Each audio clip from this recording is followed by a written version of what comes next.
Assalamualaikum warahmatullahi wabarakatuh. Okay, everyone, welcome to my channel. It's me, Mrs. Kaha, and today we are going to discuss about subject-verb agreement part 1. This is very basic, and hopefully you will find it beneficial. Let's get started. Alright, di sini ada which one is a sentence. Yang manakah yang disebut dengan kalimat? Oke, kita lihat dulu. Mada an excellent girl. Apakah ini kalimat? Oke, kita lihat langsung loncat ke bullet number 3. Sebuah serangkaian kata bisa disebut sebagai kalimat adalah ketika ada subjek dan verbnya, ada subjek dan predikatnya. Oke, we jump to the first bullet. Mada an excellent girl. Apakah ini ada subjeknya? Yap, Mada adalah subjeknya. Kemudian bagaimana verbnya? An excellent girl? No. So, ini tidak ada verbnya, maka tidak bisa disebut dengan kalimat. Untuk menjadikannya kalimat, kita harus menambahkan verb. Jadi, Mada is an excellent girl. Kemudian yang kedua, apakah ini kalimat? In front of the class is talking with his friend. Nah, is talking ini adalah verbnya. Bagaimana dengan subjek? Apakah in front of the class adalah subjek di sini? No, so ini tidak ada subjeknya. We have to add the subject here. In front of the class, Harry, misalkan, is talking with his friend. Oke, jadi perhatikan kalau ada subject dan verb berarti bisa disebut dengan kalimat. Oke, next slide. One subject, one verb. Nah, ini aturan selanjutnya, satu subject, satu verb. Nah, sebelumnya kita akan belajar tentang macam-macam kalimat, yaitu kalimat itu ada dua, nominal sentence yang pakai to be, yang selanjutnya adalah verbal sentence, yaitu yang pakai kata kerja verbal. Kita lihat contohnya, one subject, one verb. My uncle is a hard worker.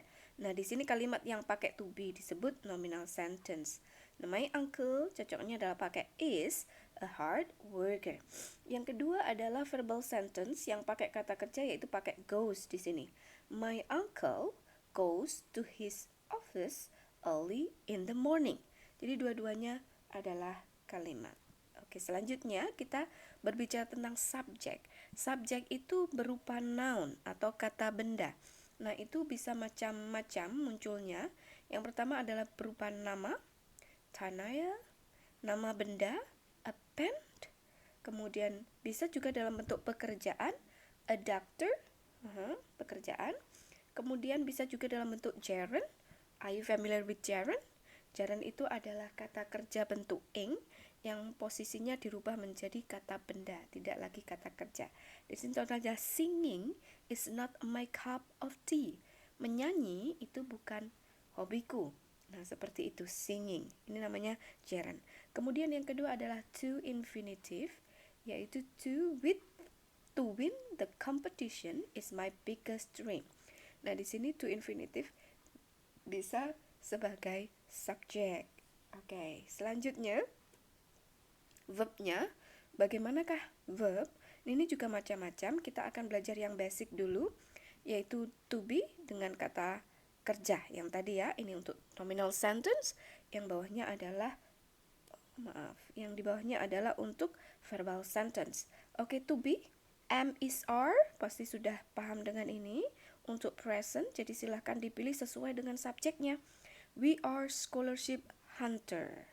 Nah, kemudian bentuk pasnya pakai was or were, juga harus disesuaikan. You were my neighbor. I were your neighbor. Atau I was ya, bukan I were. Jadi kalau I pakai was, she was, you were, they were. Oke, selanjutnya adalah been. Been ini biasanya goes with had, have, atau has, atau had. Jadi disesuaikan waktunya dan disesuaikan subjeknya. Contoh kalau I menggunakan I have been, kalau she has been. Kemudian kata kerja, seperti kita ketahui, ini sangat familiar sekali, verb 1. Nah, verb 1 visit. I visit my extended family once a week. Biasanya dipakai untuk kebiasaan.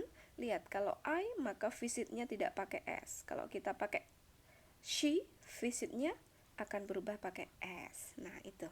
Kemudian visited, verb 2, tinggal nambahin ed. I visited my father yesterday.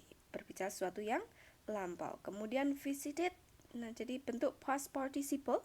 Verb 3-nya bentuknya sama dengan verb 2, tapi ini dilihat perbedaannya adalah pakai have. I have visited my best friend in Jakarta 3 times. Nah, demikian. Oke, selanjutnya subject verb agreement. Tadi setelah satu kalimat itu harus ada subject dan verbnya. Yang kedua adalah subject dan verbnya harus berjodoh, harus pasangannya, tidak boleh bukan pasangannya. Kita lihat contohnya, singular dengan singular. My father, ini kan bentuk subjek yang singular, satu.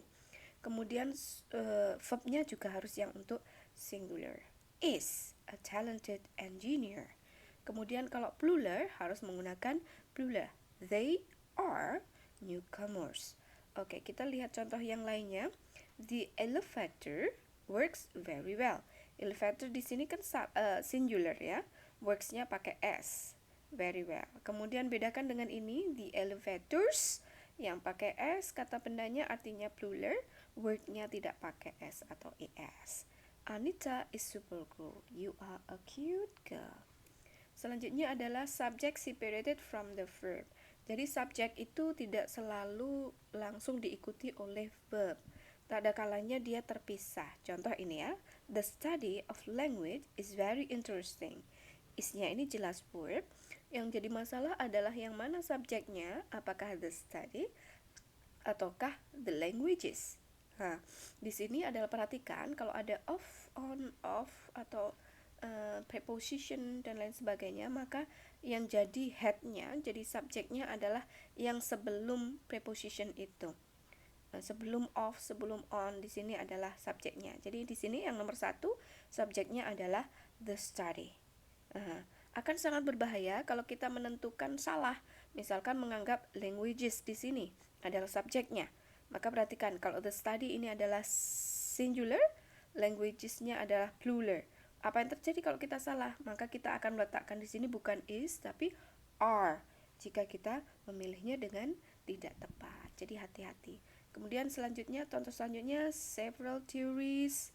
Nah, ini ya, ini plural maka dia pakai have been. The few singular maka pakai varies. Kalau disiplin, ini berbahaya sekali. The danger pakai is bukan are. The fear has caused bukan have caused. Oke, selanjutnya adalah hati-hati juga kalau ada kata ini together with, along with, in addition to, accompanied by, as well as. Walaupun dia maknanya mirip dengan and. Jadi kalau and misalkan Anita and June are pakai gitu ya. Tapi kalau ada kalimat ini misalkan Anita along with June is, jadi tidak berefek ya. Seperti ini, the actress along with her manager, some friends. Walaupun ada manager, ada some friends-nya, tapi karena along with maka yang dihitung yang depannya ini aja, the actress. Nah, ini karena singular maka verbnya menjadi is. Kalau ini misalkan Robbins juga is. Nah, ini karena ada accompanied by his wife and children. Kalau ini the actress along with-nya ini kita ganti menjadi and atau dan, the actress and her manager and some friends, maka di sininya berubah menjadi are going. Begitu juga dengan contoh kalimat selanjutnya. Oke, di sini ada catatan singular subjects. Ini kata-kata di dalam box ini, anything, anyone, no one, nobody, nothing, itu dihitungnya singular, satu hitungannya. Jadi pakai is. Misalkan everybody is silent, nah pakai s. Ini juga everybody who has not purchased, tidak pakai who have. Meskipun secara maknanya everybody itu dimaksud semuanya, tetapi secara grammatical structure-nya dia menggunakan singular. Nah, ini ada catatan, either and neither are singular if they are not used with or and nor. Kalau tidak digunakan or sama nor, maka dia selalu singular. Kalau pakai or dan no and nor, maka nanti ada penjelasan yang lebih detail lagi. Oke, selanjutnya ini Kalau ada none atau no, any, or some followed with plural noun will have plural verb. Nah, ini kalau none, setelah none of the student, kalau setelah ininya singular, maka verbnya singular. Tetapi ketika none of the students pakai plural, maka verbnya adalah plural. Jadi ngikutin ya, harus diperhatikan. Kemudian gerund, tadi gerund sudah kita jelaskan. Gerund, the verb must also be singular.